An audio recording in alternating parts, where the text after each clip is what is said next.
Bismillahirrahmanirrahim. Assalamualaikum warahmatullahi wabarakatuh. Jumpa lagi bersama saya Bang JP dalam acara Kurma Kultum Ramadan bersama Honda. Alhamdulillah hari ini saya tidak sendiri.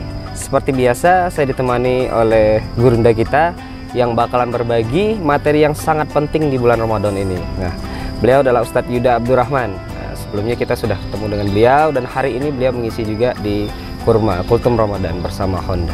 Nah, Ustadz, materi hari ini cukup tergelitik Ustadz, karena kan banyak seperti saya sendiri ya bertanya kadang ketika bulan Ramadan atau bulan puasa itu kira-kira misalnya kita sikat gigi nih Ustadz, hukumnya apa gitu. Baik. Nah, terus yang pertanyaan selanjutnya itu hal-hal apa saja yang mungkin tidak dianjurkan di bulan Ramadan dan hal-hal apa saja yang kira-kira sangat dianjurkan di bulan Ramadan ini. Bismillahirrahmanirrahim. Alhamdulillah wa syukurillah wa salatu wassalam ala rasulillah wa ala alihi wa ashabihi wa mawalah amma ba'd. Sahabat semua, jadi hukum sikat gigi selama bulan Ramadan, para ulama ikhtilaf. Ada yang menyampaikan hukumnya makruh, ada yang mengatakan tidak ada kemakruhan sama sekali. Kenapa makruh? Karena menurut para ulama menghilangkan bau mulut orang yang berpuasa. Ya, dan ini kemakruhan dimulai ketika masuk waktu zuhur, ya, zawal siang hari. Kenapa? Karena umumnya di waktu siang mulut orang berpuasa dia berubah, ya.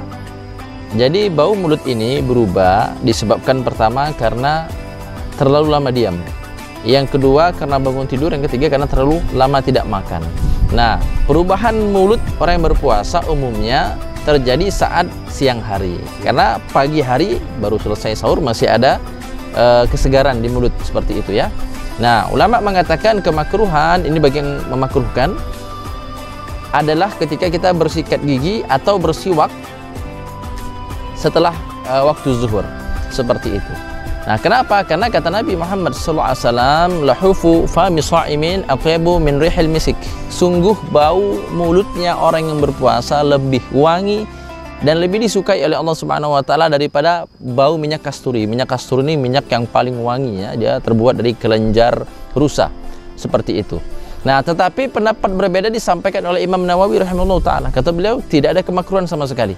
Mau kita sikat giginya pagi hari, mau sikat giginya siang hari atau sore hari, tidak ada kemakruhan sama sekali. Kenapa? Karena menurut pemahaman beliau berangkat dari hadis yang sama, kalau seandainya bau mulutnya saja, mulut orang berpuasa, dia lebih disukai oleh Allah Subhanahu wa taala, bagaimana kalau wangi? Seperti itu. Maka ketika sikat gigi membuat mulut kita wangi, tidak bau ya, lebih segar, maka tentu lebih disukai oleh Allah Subhanahu wa taala. Yang jadi masalah ya kalau odol atau sikat gigi yang kita telan, nah itu yang jadi masalah ya, ya begitu, masya Allah. Nah kemudian selama bulan Ramadan ada beberapa amalan yang harus diperbanyak dan juga dikurangi, bahkan kalau bisa ditinggalkan. Dan ini merupakan maksud daripada ayat yang Allah Subhanahu wa taala firmankan dalam Al-Qur'an yang sama-sama sudah kita semua hafalkan. Allah Subhanahu wa taala berfirman, "Kutiba 'alaikumus syiyamu kama kutiba 'alal ladzina min qablikum la'allakum tattaqun." Diwajibkan ke atas kalian berpuasa sebagaimana diwajibkan ke atas orang-orang sebelum kalian, la'allakum tattaqun, agar kalian bertakwa kepada Allah Subhanahu wa taala. Jadi, output daripada puasa adalah menghasilkan sifat takwa. Ya, nah apa makna takwa ini? Makna takwa adalah imtithalu awamirillah, mentaati semua perintah Allah, wajtinabu nawahihi, dan menjauhi larangan-larangan Allah Subhanahu wa taala. Maka ketika berpuasa tentu yang paling utama amalan yang kita kerjakan adalah puasa itu sendiri. Ya, puasa secara lugatan dia adalah al-imsak, secara bahasa menahan ya. Adapun secara syar'an al-imsaku anil mufattirat, menahan diri dari perkara yang membatalkan. Nah, nanti perkara yang membatalkan ini adalah ya, ada yang membatalkan puasa itu sendiri, ada yang tidak membatalkan tapi menghilangkan pahalanya. Yang membatalkan sudah kita ketahui semua. Makan, minum, kemudian berhubungan biologis suami istri di siang hari bulan Ramadan seperti itu dan semisalnya. Nah, adapun nanti yang menghilangkan amalan pahala, dan ini yang sangat rugi ya. Insya Allah akan kita bahas. Sekarang kita akan bahas awal perkara apa yang lebih utama untuk kita kerjakan. Tentu tadi kembali kepada penjelasan awal adalah berpuasa itu sendiri. Puasa merupakan amaliyah yang khusus untuk Allah Subhanahu wa taala. Kata Rasulullah sallallahu alaihi wasallam, "Kullu amal ibni Adam yudha'afu al-hasanatu asyru amthaliha." Setiap amal anak cucu Adam itu dilipat gandakan menjadi 10 kali lipat. Ya, dan ini semua ya, amaliyah ini 10 kali lipat bisa naik menjadi 700 kali lipat. Ila sab'i mi'ati dhi'fin, kata Rasulullah. Bahkan bisa naik sampai 700 kali lipat. Bahkan di riwayat lain, kullu amal ibni Adam lahu. Amal yang tadi 10 kali lipat sampai 700 kali lipat itu bisa kita raih, dan itu akan menjadi hak kita, kemurahan dari Allah Subhanahu wa taala. Illa shaum, kecuali berpuasa, kata Allah Subhanahu wa taala, fa innahu li, karena dia untukku, kata Allah, wa ana ajzibi, dan aku sendiri yang akan mengganjarnya, aku sendiri akan memberikan balasan untuknya. Keistimewaan puasa, mereka yang berpuasa akan memasuki surga dari pintu yang khusus, namanya Babur Royan. Seperti itu, khusus hanya untuk orang yang berpuasa. Mereka yang berpuasa mendapatkan 2 kegembiraan. Lis-shaim farhatan, bagi orang berpuasa akan mendapatkan 2 kebahagiaan. Yang pertama, farhatun indal iftar, ya, atau farhatun indal fitri, kegembiraan ketika berbuka puasa, gembira karena dia dapat menyelesaikan kewajiban puasanya sehari penuh. Gembira karena dia sudah taat terhadap perintah Allah Subhanahu wa taala. Yang kedua, wa farhatun 'inda liqa'i rabbih, dan kegembiraan ketika berjumpa dengan Allah Subhanahu wa taala. Kenapa? Karena Allah suka dengan amaliyah puasa. Allah suka dengan hamba-Nya yang berpuasa. Sebab apa? Sebab yada'u ta'amahu wa syarabahu wa syahwatahu. Dia tinggalkan makan, minum dan syahwatnya. Dia tahan, padahal di luar Ramadan dia halal. Makan, minum di luar Ramadan halal.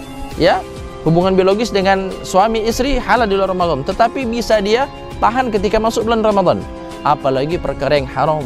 Nah, ini makna daripada takwa yang dikehendaki dari maksud syariat puasa. Seperti itu. Selanjutnya, yang paling utama untuk dikerjakan adalah qiraatul Quran. Ini adalah bulan Al-Quran, ya. Ini adalah bulan di mana kitab yang mulia yang menjadi petunjuk kita diturunkan kepada kita. Ya. Kata Allah Subhanahu wa taala, "Syahrul Ramadan alladzi unzila fil Quran." Bulan Ramadan adalah bulan diturunkan di dalamnya Al-Quran. Hudal linnas wa bayyinatin minal huda wal furqan, sebagai petunjuk bagi manusia dan penjelas antara hidayah dan furqan, pembeda perkara yang hak dan yang batil. Seperti itu. Maka sudah semestinya di bulan Ramadan kita memperbanyak membaca Al-Quran. Dan ini adalah amalan yang paling utama. Sebab apa? Sebab kata Nabi sallallahu alaihi wasallam, "Man qara'a harfan fi kitabillah falahu bihi hasanah." Siapa yang membaca satu huruf dari Al-Qur'an dapat 1 kebaikan. Wal hasanatu bi asyri amthaliha, 1 kebaikan dilipat gandakan oleh Allah menjadi 10 kali lipat. La aqulu alif lam mim harfun, aku tidak bilang alif lam mim itu 1 huruf, tetapi alif 1 huruf, lam 1 huruf, mim 1 huruf. Kita baru baca alif lam mim dapat 30 kebaikan. Bayangkan kalau 1 juz kita khatamkan, 2 juz kita khatamkan. Para ulama salaf, mereka menghentikan semua aktivitas mereka selama Ramadan hanya untuk dapat lebih akrab dengan Al-Quran. Di antaranya adalah Imam Syafi'i, beliau liburkan majlis-majlisnya. Imam Malik, beliau tidak mengajar hadis, ya, beliau liburkan, beliau tidak duduk dengan para ulama karena beliau ingin bermulazamah dengan Al-Quran. Ya, kemudian ada pula Qais Al-Mulai, dia bahkan sudah menutup tokonya mulai dari Sya'ban karena ingin fokus selama Ramadan membaca Al-Quran. Ya, di antara para sahabat ada Utsman bin Affan. Beliau menghatamkan 3 hari sekali 30 juz selama Ramadan. Maknanya 1 hari 10 juz. Ini Utsman bin Affan. Imam Syafi'i selama Ramadan 60 kali beliau khatam 30 juz. Berarti 1 hari beliau baca 2 kali khatam 30 juz. Imam Syafi'i rahimahullah ta'ala. Jadi memang betul-betul mereka fokus dengan Al-Quran. Seperti itu. Kenapa? Ini adalah kitab yang menggembirakan kita karena dia surat cinta dari Allah Subhanahu wa ta'ala. Alangkah kotornya hati kita sehingga kita tidak memiliki waktu, tidak memiliki kesempatan untuk menyentuh Al-Quran, menyentuh surat cinta daripada Allah Subhanahu wa ta'ala. Jangan sampai kita masuk ke dalam ancaman dari Allah Subhanahu wa ta'ala. Mereka yang menyia-nyiakan Al-Quran, mereka yang tidak memperhatikan Al-Quran, melupakan Al-Quran, tidak dibaca, tidak ditadabburi, tidak diamalkan, diancam oleh Allah Subhanahu wa ta'ala. Faman a'rada an dzikri fa inna lahu ma'isyatan dhanka. Siapa yang berpaling dari zikri, kata para mufassir, maknanya adalah Al-Quran. Berpaling dari Al-Quran, fa inna lahu ma'isyatan dhanka, maka bagi dia kehidupan yang sempit. Kalau Allah sudah buat sempit di kehidupan seorang hamba, maka meskipun seluruh manusia berkumpul dari berbagai penjuru dunia ingin memberikan kemudahan bagi dia, tidak akan mampu. Di dunia Allah akan buat sulit hidupnya, di akhirat pula wa nahsyuruhu yaumal qiyamati a'ma, Allah akan bangkitkan dia pada hari kiamat dalam keadaan buta. Qala rabbi lima hasyartani a'ma wa qad kuntu basira. Ya Allah, kenapa engkau bangkitkan aku dalam keadaan buta, padahal dulu di dunia aku dapat melihat. Apa kata Allah? Qala kadzalika atatka ayatuna fanasitah. Begitulah kami sudah datangkan Al-Quran kepadamu. Dulu di dunia kami datangkan Al-Quran sebagai petunjuk untukmu, fanasitah. Tetapi engkau lupakan. Wa kadzalika al-yawma tunsa, maka pada hari ini pula engkau akan kami lupakan. Kalau kita dilupakan oleh Allah di akhirat, kepada siapa kita akan meminta pertolongan? Kepada siapa kita akan meminta perlindungan? Kecuali kepada Allah Subhanahu wa taala. Oleh karena ini kesempatan kembali, ya, ambil Al-Quran yang sudah lama teronggok di pojokan lemari kita, bersihkan debunya. Jangan sampai debu yang ada di Al-Quran ternyata kadarnya tidak setebal debu kita. Karena tebalnya debu yang ada dalam hati kita, kita tidak sempat lagi untuk membaca Al-Quran. Seperti itu. Kemudian selama Ramadan yang penting untuk diperbanyak tentu adalah qiyamul lail, ya, salat malam. Sudah kita jelaskan di pertemuan sebelumnya, salat tarawih maksudnya, seperti itu. Juga kita juga disunahkan untuk memperbanyak sedekah. Sedekah terbaik adalah sedekah yang dilakukan selama Ramadan. Rasulullah itu, karena Rasulullah sallallahu alaihi wasallam ajwadan nas. Rasulullah sallallahu alaihi wasallam adalah manusia paling dermawan, ya. Wa kana ajwada ma yakunu fi Ramadan. Semakin dermawan ketika masuk bulan Ramadan. Seperti angin yang berhembus. Beliau sedekah tidak menahan-nahan, jor-joran seperti itu. Dan juga kesempatan bagi para ummahat, bagi para ibu-ibu di luar sana, ya, untuk mengambil bagian. Dengan cara apa? Bisa dengan menyiapkan makanan berbuka puasa. Kata Rasulullah, man fattara sha'iman kana lahu mithlu ajrihi. Siapa yang memberi makan orang yang berbuka puasa, maka dia akan mendapatkan pahala seperti orang berpuasa. Masya Allah, 10 orang kita beri makan, 15 orang, 20 orang, semua pahalanya kita borong. Ini hadiah dari Allah Subhanahu wa taala, ya. Dan kemudian ada pun perkara yang penting untuk kita tinggalkan, kita kurangi selama Ramadan, jelas adalah ghibah, berdusta, ya. Kemudian mencaci maki orang lain, mengucapkan sumpah serapa, ya, perkataan kotor. Na'udzubillah, jangan sampai kita hanya mendapatkan lapar saja, haus saja, tapi tidak ada pahala yang kita dapatkan. Kata Rasulullah, man lam yada' qaula zur, siapa yang tidak meninggalkan perkataan zur. Zur ini perkataan yang sia-sia, ya. Tadi ghibah, dusta, namimah, ya, mengadu domba, ya, mencaci orang lain, seperti itu. Wa amila bihi, bahkan bukan cuma tidak dia tinggalkan, dia amalkan. Selama Ramadan dia malah berbuat maksiat. Na'udzubillah, ya. Maka falaisa lillahi hajatun, Allah tidak butuh fi ayyada'a ta'amahu wa syarabahu. Allah tidak butuh dengan puasanya, meskipun dia meninggalkan makan dan minum, meskipun dia menahan lapar, menahan haus, tidak dapat pahala sama sekali. Seperti itu. Kita tinggalkan, ya, perbuatan dosa, kita tinggalkan memandang yang tidak dihalalkan, dibenci oleh Allah Subhanahu wa taala, membicarakan aib saudara muslim kita, ya, membicarakan aib saudara muslim kita di luar Ramadan saja dilarang, apalagi di Ramadan. Kata Rasulullah, kata Allah dalam Al-Qur'an, ya ayyuhalladzina amanu jtanibu katsiran minadh-dhann, wahai orang-orang yang beriman, jauhilah oleh kalian kebanyakan dhon, buruk sangka. Baru buruk sangka saja sudah dapat dosa. Fa inna ba'dadh-dhanni itsmun. Kenapa? Karena sebagian daripada prasangka, suuzon, buruk sangka tadi adalah dosa, mendapatkan dosa. Kenapa? Nanti dia akan melahirkan dosa lanjutan. Wala tajassasu, jangan kalian mencari-cari keburukan orang lain. Setelah dia suuzon, berburuk sangka, dia akan mencari-cari keburukan orang yang dia suuzoni tadi. Setelah itu, setelah tajassasu, wala yaktab ba'dukum ba'dha, dia akan menggunjing, menggibah, merusak aib saudara muslimnya, menyebarluaskan keburukan saudara muslimnya. Ghibah, kalau dia betul apa yang diucapkan, tetapi itu perkataan yang tidak disukai oleh orang yang kita bicarakan, itu adalah ghibah. Tapi kalau ternyata tidak sesuai dengan fakta, dusta. Justru itu adalah dusta. Maka kita akan mendapatkan ganjaran dari Allah, wailul lil mukadzibin. Neraka wail bagi orang yang suka berdusta. Ya. Kalau kita kaitannya dengan dosa Allah, kita enak bisa banyak-banyak bertobat, istighfar. Tapi kalau kaitannya dengan hukukul adami, dosa kepada manusia, selagi ini orang tidak kita datangi untuk minta maaf, kita tidak perbaiki aibnya yang pernah kita sebarluaskan, ya, dia tidak memberikan maaf, tidak mengikhlaskan kepada kita, kita akan menjadi manusia paling rugi di akhirat. Datang kita di akhirat dengan pahala bertumpuk-tumpuk bagaikan gunung, tetapi orang kemudian menuntut kita, ya Allah, dia pernah berdusta, dia pernah merusak kehormatanku, aku akan meminta balas. Kata Allah, ambil pahalanya. Mau bayar pakai apa kita di akhirat? Nggak bisa. Pakai uang tidak bisa. Kata Allah Subhanahu wa taala, ambil pahalanya. Datang lagi orang, ya Allah, dia pernah menamparku, ya Allah, aku tidak ridha, ambil pahalanya. Sehingga terus menerus orang datang menuntut haknya di akhirat, tidak ada lagi pahala yang bisa dia berikan. Kata Allah Subhanahu wa taala, engkau berikan dosamu kepada dia. Kita justru malah jadi orang merugi, membawa tumpukan dosa yang tadinya membawa banyak pahala, berbalik membawa tumpukan dosa. Seperti itu. Perkataan ghibah, ya, buruk sangka, mencari aib orang lain, ini diibaratkan oleh Allah Subhanahu wa taala seperti memakan daging bangkai manusia. Ya, kata Allah, atuhibbu ahadukum ayakula lahma akhihi maitan. Sukakah kalian memakan daging bangkai saudara kalian? Memakan daging manusia dalam keadaan segar saja kita jijik, apalagi sudah menjadi bangkai. Fakarihtumuhu, kata Allah, pasti kalian akan benci.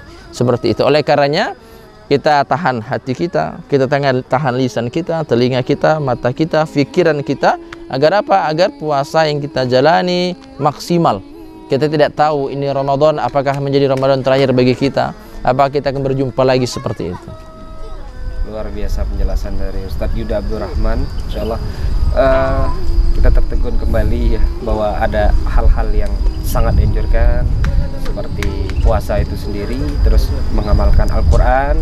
Yuk, mari teman-teman sahabat Honda Bubble yang berada di luar sana, kita buka kembali Al-Quran yang mungkin sudah lama tersimpan di lemari kita. Ayo buka kembali, kita bacakan, kita amalkan.